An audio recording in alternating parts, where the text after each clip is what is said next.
Renzo, bonjour, bonjour. Bonjour à vous, Soyez le bienvenu au petit déjeuner de Devenir pour Agir. merci de me recevoir. Et merci à vous de ce moment que vous consacrez aux milliers d'étudiantes et d'étudiants qui vous regardent. J'aurais voulu commencer par une citation de l'anthropologue britannique Jack Goody, qui se présente et voilà ce qu'il souligne. Parfois je suis épuisé par l'humain et je me rappelle que j'en suis un, alors je me redresse et j'avance. Voilà qui je suis. Et vous, Renzo, qui êtes-vous? Je suis un survivant, C'est-à-dire, un homme qui a traversé beaucoup de choses, qui a vécu des belles choses comme des mauvaises choses, et qui a toujours fait face à ses réussites comme ses moments les plus difficiles. quelle est votre plus belle qualité? Persévérant. Comment définissez-vous la persévérance? Pour moi qui viens d'une famille, comment je pourrais dire ces termes, d'une famille non aisée, j'ai appris une qualité, c'est qu'il fallait toujours se battre dans la vie pour avoir ce qu'on voulait. Est-ce que très brièvement, Renzo, vous pouvez vraiment nous tracer votre parcours, vraiment le plus... avec ses hauts et ses bas finalement. C'est ce qui fait la richesse d'une vie. Alors, il faut savoir que je suis mauricien, d'origine mauricienne. Alors, d'une maman qui était femme de ménage, d'un papa charpentier. Donc, tout ce qui concerne l'art n'a rien à voir dans la famille. Donc, ça me paraît surnaturel. À l'âge de 17 ans, je décide de partir de chez mes parents. Car une incompréhension, pas cette envie en fait de rentrer dans une case, de suivre un schéma de vie, je décide de partir de chez eux et je me rends sur Paris. Je me rends sur Paris, je me rappelle à l'époque, peut-être avec 20 euros en poche, je commence à postuler dans quelques endroits, quelques petits jobs, je commence à vouloir faire les choses pour m'adapter à la vie parisienne. Malheureusement, ça ne marche pas. Ça ne marche pas pourquoi? Je ne saurais pas le dire aujourd'hui, mais ça ne marche pas sûrement parce que je n'avais pas, on va dire, cette élocution, je n'avais pas ce caractère, je n'avais pas la même personnalité que j'ai aujourd'hui. Donc un beau jour, je décide en fait de me lancer dans la mode, car j'étais, on va dire, SDF. J'ai vécu à la rue, à Opéra, avenue de l'Opéra, je vais à la rue.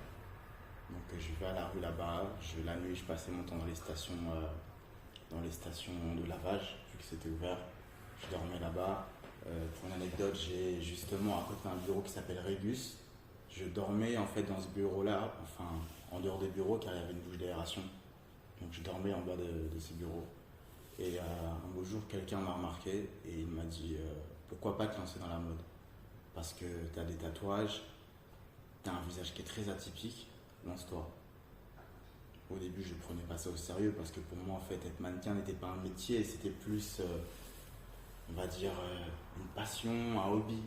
Comment gagner de l'argent avec cela? Et ensuite, j'ai décidé de me lancer. Et je me suis toujours dit que si je ne le faisais pas, qu'il le ferait pour moi. Alors, je me suis lancé. Et vous êtes allé aux États-Unis. Et je suis parti aux États-Unis. Et vous avez été mannequin pour les grandes agences Exactement. américaines. De très grosses agences américaines. Ensuite, ça s'est suivi des agences au niveau de l'Angleterre, des agences en Allemagne, en Russie. J'ai pu collaborer avec de grandes agences dans le monde entier. Renzo, vous parlez de mannequinat. On entend souvent que le mannequin, c'est celui qui est beau. Déjà, deux questions de définition. Comment définissez-vous le mannequinat? Et deuxièmement, vous trouvez-vous beau? Alors ça, c'est une question qui est très, très intéressante. Alors, pour moi, en fait, le mannequinat a eu ses codes. Il a eu ses codes pendant un moment de la vie, en fait, à un moment donné, où la personne devait être belle. Ça veut dire que la personne devait avoir des traits de visage très beaux.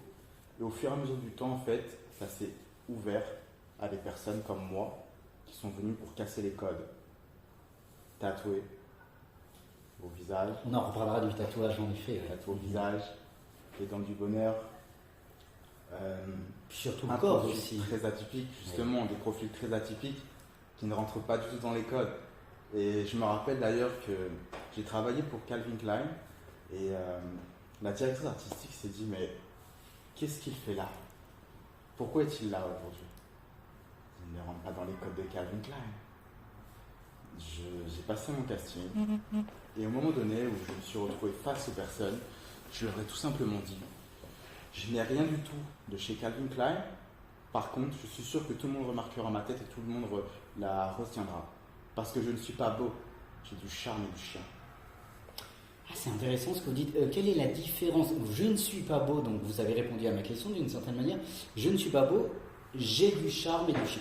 Quelle est pour vous la distinction, la nuance que vous faites entre la beauté et le charme? La beauté, c'est quelque chose dans le temps que nous perdons. Quelqu'un peut être très beau, mais ça se perd. Le charme, ça reste. Quelqu'un qui est charmant, qui a du charme et du charisme, ça restera toujours. Ça le suivra. S'il l'entretient, bien sûr. S'il l'entretient. Voilà. Alors que répondez-vous à Einstein qui souligne, je le cite, la bonté, la beauté, la vérité furent les idées qui ont illuminé ma route et qui, jour après jour, m'ont redonné le courage d'affronter la vie dans la bonne humeur. La beauté, la bonté. Renzo, la bonté, la bienveillance, n'est-elle pas un des fondements de la beauté intérieure? Ça l'est aujourd'hui. Ça l'est pour moi en fait dans la vie quotidienne de tous les jours. Malheureusement, dans le mannequinat, la bonté intérieure, ça ne réussit pas. La bonté intérieure? La bonté intérieure. Parce qu'il y a une bonté extérieure. On va dire la beauté extérieure, enfin la bonté ne va pas là avec la beauté. D'accord. Vous voyez ce que je veux dire? Oui. La bonté ne va pas avec la beauté, puisque c'est un milieu en fait où c'est très superficiel. Et vous pouvez avoir le plus grand cœur au monde, ça n'épargne rien. C'est très intéressant, Renzo. Je reviens sur les tatouages. Comment définissez-vous le tatouage? Et puis après, je vous poserai une question sur la profondeur des tatouages. Tout simplement, pourquoi vous êtes-vous tatoué? À quoi ça sert? Je me suis tatoué tout simplement car j'avais beaucoup de choses à extérioriser, beaucoup de choses de mon histoire à extérioriser. Et je ne savais pas comment l'extérioriser autrement que sur moi-même. J'avais beaucoup de choses que j'ai pu vivre, des moments de ma vie que j'ai tatoués sur moi, qui chaque jour me suivent et chaque jour me rendent fier. Et justement, je vois le tatouage comme une thérapie en fait. C'est une thérapie.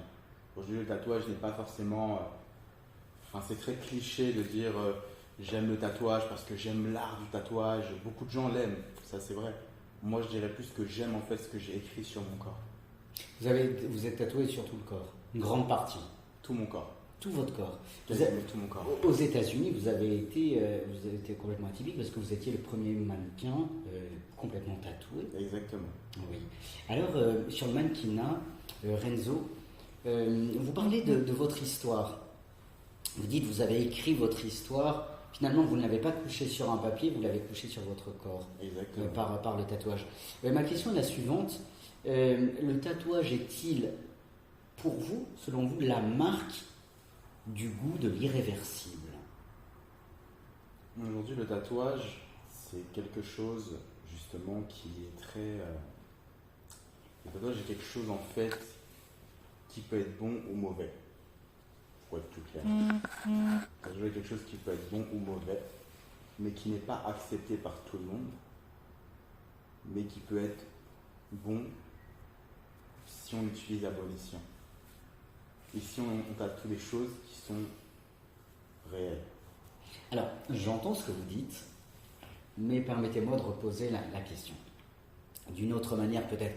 Le tatouage que vous avez, tous les tatouages sur votre corps, c'est votre histoire. Bien sûr.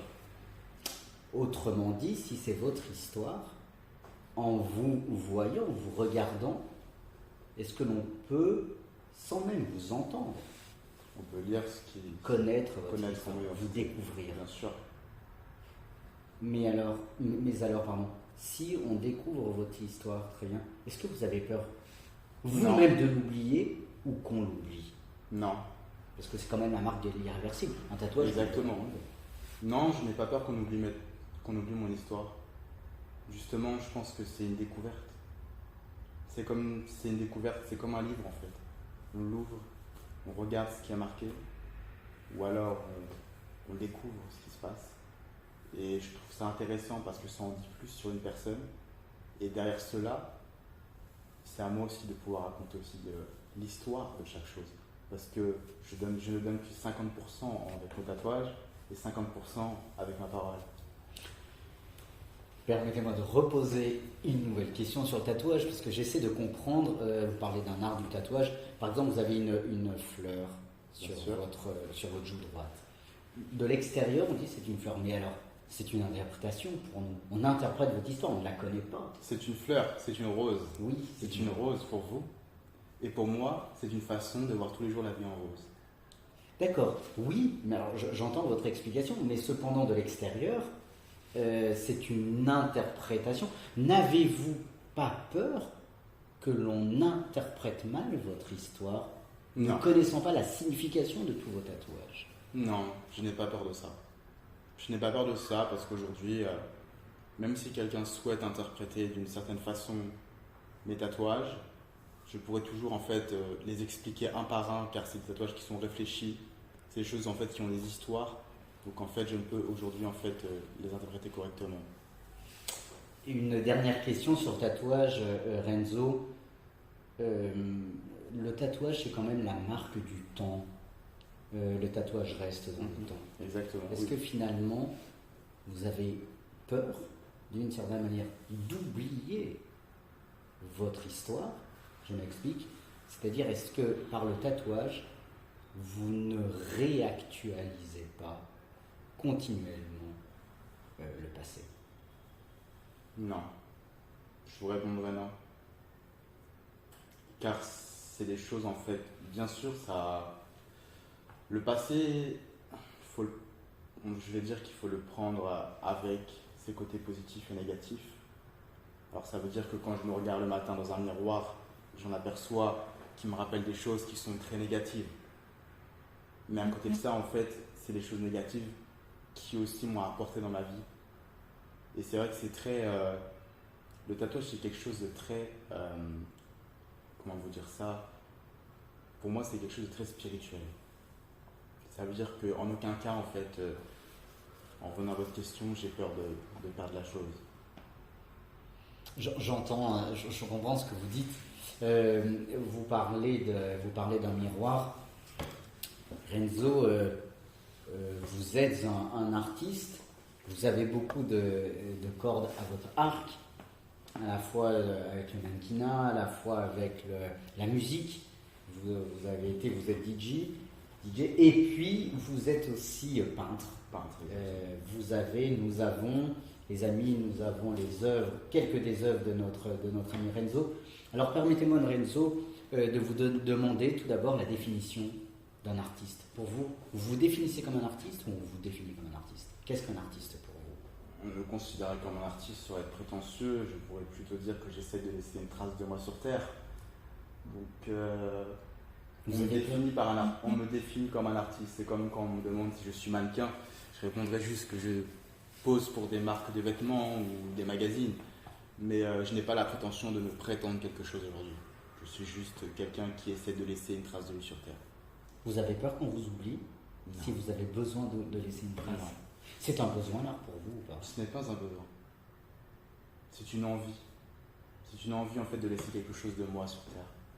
Non pas pour prouver quelque chose, mais c'est tout simplement pour laisser une trace pour mon futur, les personnes qui sont autour de moi, pour leur laisser quelque chose. Alors je vous ai demandé si c'était un besoin, vous m'avez répondu une envie. Quelle est la différence entre un besoin et une envie? Un besoin, c'est quelque chose qu'on a besoin Quelqu'un aujourd'hui peut avoir besoin de devenir célèbre parce qu'il veut être célèbre. Cette personne aura l'envie d'être célèbre. Je veux être célèbre. L'envie, en fait, c'est j'ai envie de devenir quelque chose. J'ai envie de peindre. J'ai envie de laisser une trace de moi. J'ai besoin d'être célèbre. Pour moi, c'est deux choses différentes. Un besoin, en fait, c'est totalement différent d'une envie pour moi. Alors, approfondissons le concept d'artiste. Je voudrais, pour ce faire, citer Nietzsche, qui a défini l'artiste d'une manière assez intéressante. Je le cite: l'artiste a le pouvoir de réveiller la force d'agir qui sommeille en nous dans d'autres âmes. La force d'agir qui sommeille en nous. Je rappelle que nous sommes la première émission française d'interview philosophique, Devenir pour agir. La force d'agir. Que répondez-vous à Nietzsche de par cette définition-là? C'est une très belle citation qu'il a sortie. Une très très belle citation. Et je suis d'accord avec ça. Alors essayez de l'approfondir à votre manière. Un artiste, pour vous, quelle serait votre définition de l'artiste? Un artiste est quelqu'un qui justement se permet de pouvoir en fait réaliser des œuvres, que ce soit dans la peinture, dans la musique. Et un artiste suit en fait ses cordes à lui, il suit ses cordes, il suit en fait ce qu'il a envie de faire. Un artiste ne va pas écouter ce qu'on lui dit à gauche ou à droite. Un artiste va faire ce que lui ressent, lui sort de son cœur, comme on dit. C'est quelque chose de très profond. D'où tirez-vous votre inspiration? Par exemple, présentez-nous cette œuvre. Cette œuvre-là, c'est une œuvre monochrome justement que j'ai réalisée un soir, tout simplement. Et c'était un soir justement où... un soir de nostalgie, tout simplement. Et cette œuvre-là, j'ai choisi de la mettre monochrome parce que c'était justement en fait l'état dans lequel je me sentais. Je me sentais très nostalgique par rapport à une déception amoureuse. Donc j'ai décidé en fait, à ce moment-là, en fait, de tout mettre de cette façon. Et pour oui, celle-là, c'est une œuvre assez spéciale. C'est une langue qui et vous pouvez y voir des antidépresseurs. C'est en fait une façon de dire au revoir en fait aux antidépresseurs parce que j'ai passé une dépression dans ma vie. Et cette œuvre-là, c'est une façon de lui rendre enfin hommage pour ce qu'elle m'a apporté. C'est émouvant comme explication. Il y a un lien entre vous-même et votre œuvre dont on parlait tout à l'heure, n'est-ce pas? La rose qui est sur votre visage. Exactement. Il y a une belle harmonie. C'est une harmonie. Je dirais que j'essaie vraiment de faire le maximum pour que toutes ces œuvres en fait me ressemblent. Alors moi j'aime beaucoup Renzo votre manière de voir l'art, en tout cas de le concevoir. Mais quand même une question me laisse. Vous n'avez pas encore répondu. On a tenté de répondre. Vous avez tenté de répondre à qu'est-ce qu'un artiste, et je trouvais votre belle définition. En tout cas, elle était très belle. Mais à quoi sert l'art? L'art sert aujourd'hui à laisser quelque chose. Pour moi, l'art sert à laisser quelque chose sur terre. L'art sert aussi à voir différentes personnes donner leur propre avis sur ce que nous faisons. Aujourd'hui, n'importe quelle personne peut donner son avis sur justement cette œuvre-là. Il peut interpréter toutes sortes de choses. Et c'est comme ça que je vois l'art. L'art est quelque chose de subjectif et c'est quelque chose qu'on peut donner son propre avis, chacun à soi. Et c'est ça que j'aime. L'art est subjectif. Exactement. Alors que répondez-vous à Bergson, grand philosophe de l'art, qui a beaucoup travaillé sur l'art, et je vous donne sa définition, et je vous donne sa réponse à cette question, puisque la question que je viens de vous poser, à quoi sert l'art, je la dois à Bergson. D'accord. Et il va répondre à cette question, je le cite: à montrer dans la nature même, et non dans l'esprit, nous de nous, et nous en nous, des choses qui ne frappent pas explicitement nos sens et notre conscience. Que répondez-vous à Bergson? Pour moi, c'est une situation qui est très belle. Et ce que je peux répondre, c'est que je suis d'accord avec cette façon, en fait. Je suis d'accord avec cet état d'esprit et ce que l'artiste a dit. Je suis d'accord avec lui. Et comment vous l'appropriez-vous, vous-même? Par rapport à mon art, Oui. c'est une différente façon, en fait. C'est une différente façon parce que chaque personne aujourd'hui, pour moi, a une façon de voir l'art d'une façon différente. Chaque personne, comme j'ai pu le voir, vous avez interviewé Richard Olensky, qui a justement une façon à lui de voir son art. Aujourd'hui, vous êtes avec Renzo, j'ai une façon différente de voir mon art. Je pourrais vous dire aujourd'hui, si j'avais 3 mots à dire sur l'art que je fais, rock'n'roll, authenticité, sincérité. Rock'n'roll, authenticité, sincérité, c'est intéressant Exactement. Oui, c'est intéressant. Renzo, pour vous, un artiste est-il un créateur? Bien sûr. Un artiste crée. Un artiste crée quelque chose. Dans la peinture, comme dans la production musicale, comme un directeur artistique d'une célèbre marque de vêtements. Il crée. Chaque artiste crée. Il invente ou il crée? Il crée. Inventer, c'est très...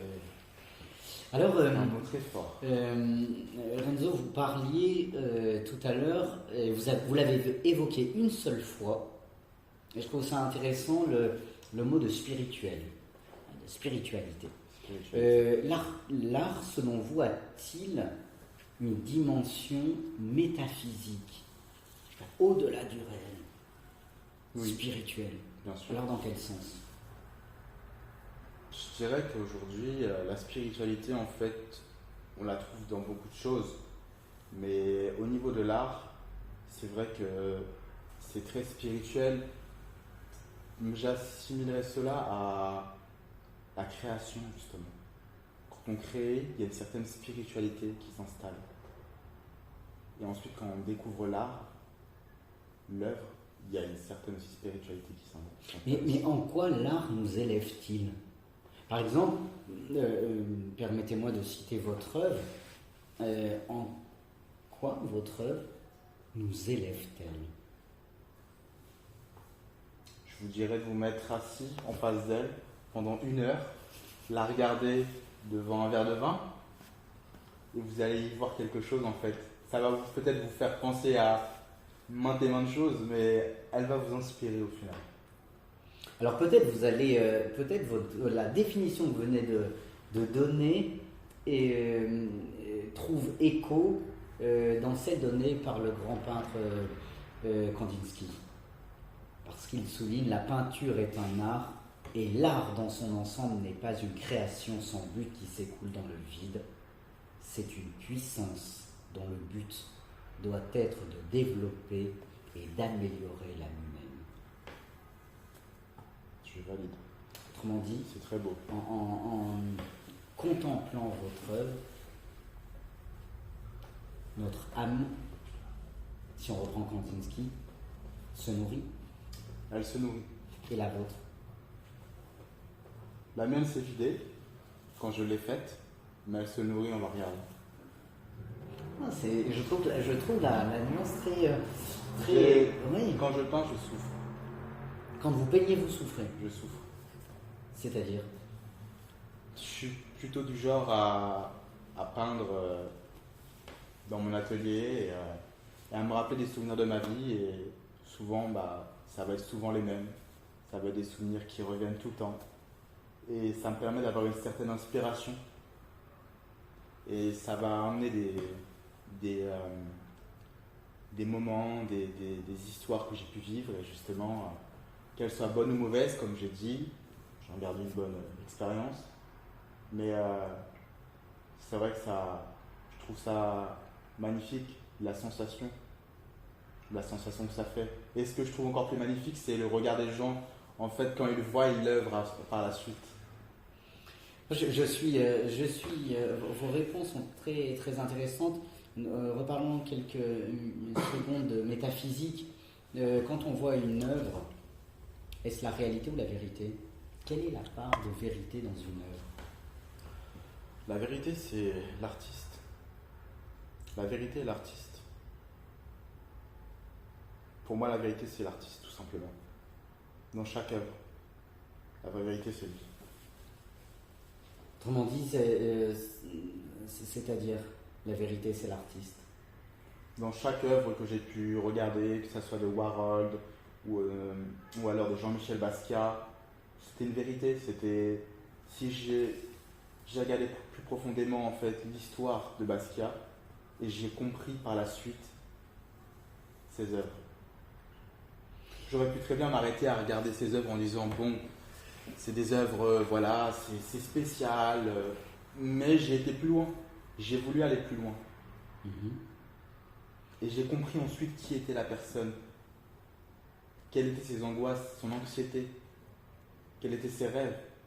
Et c'est ça que j'ai trouvé magnifique. D'accord, vous avez connu qui était la personne, vous avez appris qui était la personne. En regardant votre œuvre, est-ce que votre œuvre est un miroir? Est-ce que tous les jours, en la contemplant, vous vous connaissez vous-même? Ou permet-elle à celui extérieur, n'est-ce pas, qui la regarde, de se connaître aussi? On peut se reconnaître dans certaines de mes œuvres, comme celle-là tout simplement. Après, c'est vrai que c'est très vague. Malheureusement, heureusement, c'est très vague. Mais comme je vous l'ai dit, ça m'a permis de vaincre l'anxiété. Ça peut aussi faire penser à une overdose. Oui. Voilà. Ça peut aussi faire penser à un surplus de drogue prise. Et c'est ça que je trouve beau. Alors, en regardant en contemplant cette œuvre, est-ce que l'œuvre, c'est le résultat d'une pensée, de votre pensée, ou finalement, vous pensez et vous l'exprimez par votre œuvre? Autrement dit, qui est le fondement de quoi? Est-ce que vous pensez et vous agissez en peignant, ou vous agissez et vous pensez après? J'agis et je pense. 50% j'agis, 50% je pense. Vous pensez à quoi? Mon anxiété, la personne qui m'a rendu anxieux. Mais est-ce que c'est finalement le fait de la regarder, ça ne vous donne pas l'impression que vous ne le vivez pas de la manière que ce soit un tremplin pour avancer, continuer d'avancer? C'est un tremplin, puisque c'est justement une victoire. Une victoire. Si je n'étais pas passé par là, qui je serais aujourd'hui? Si je n'avais pas connu le fond, qui je serais? Si je n'avais pas connu cette addiction, on va dire, à ces médicaments ou alors à certaines choses dont j'ai été addict dans la vie, qui je serais aujourd'hui? Par toutes ces tentations de la vie. Si je n'avais pas connu ça. Qu'est-ce qui vous a permis de rebondir? Aïdé, ma mère. C'est ma mère. C'est elle qui m'a fait rebondir. Non pas en me protégeant, en me disant tout ça va aller, tout va bien se passer, mais c'est en me disant Renzo, lève-toi, bats-toi, bats-toi chaque jour. Tu vas tomber maintes et maintes fois, mais tu vas réussir à y arriver. Bats-toi. Et ça, c'est la plus belle chose que ma mère a pu m'enseigner. C'est de me battre chaque jour, n'avoir peur de rien, devoir me battre. Renzo, vous vous battez tous les jours, vous écoutez votre chère maman, vous vous battez, vous avancez. Êtes-vous heureux maintenant? Oui, je suis. J'ai eu des moments de ma vie où ça a été très dur pour moi. J'ai eu des moments où j'étais très toxique pour moi et mon entourage, les gens qui ont fait partie de ma vie. Mais aujourd'hui, ça a changé. Quelle définition donnez-vous du bonheur? Le bonheur, c'est de se réveiller le matin et ne pas avoir le smile, avoir le sourire tout simplement déjà, premièrement, et se sentir apaisé et se sentir bien au fond de soi. C'est ça être heureux. Renzo, malheureusement, le temps est achevé. À tous les milliers d'étudiants qui vous regardent, quel message d'espérance pouvez-vous leur offrir aujourd'hui? Je leur dirais tout simplement de se battre pour leurs rêves, que rien n'est impossible, que chaque jour est une épreuve, qu'ils ne rencontreront pas toujours des choses faciles dans la vie, mais que s'ils se battent et ils continuent, ils réussiront. Et si j'ai pu le faire, tout le monde peut le faire. Les amis, battez-vous, comme vient de nous dire notre ami Renzo. Renzo, merci beaucoup de m'avoir reçu. Merci beaucoup pour votre humanité. Merci de votre sincérité, de votre authenticité. Et permettez-moi de terminer par une citation qui, à mon sens, vous caractérise le plus, de Bernard Werber, qui souligne: un véritable artiste, c'est celui qui touche tout le monde. Exactement. Merci Renzo d'avoir touché le cœur de tant et tant de personnes ce soir, aujourd'hui, pour ce petit déjeuner de Devenir pour agir. Merci pour votre sincérité et surtout merci d'être qui vous êtes. Merci à vous, Daniel Leclerc. Bonne C'est route. agréable à vous. Merci à vous. Merci.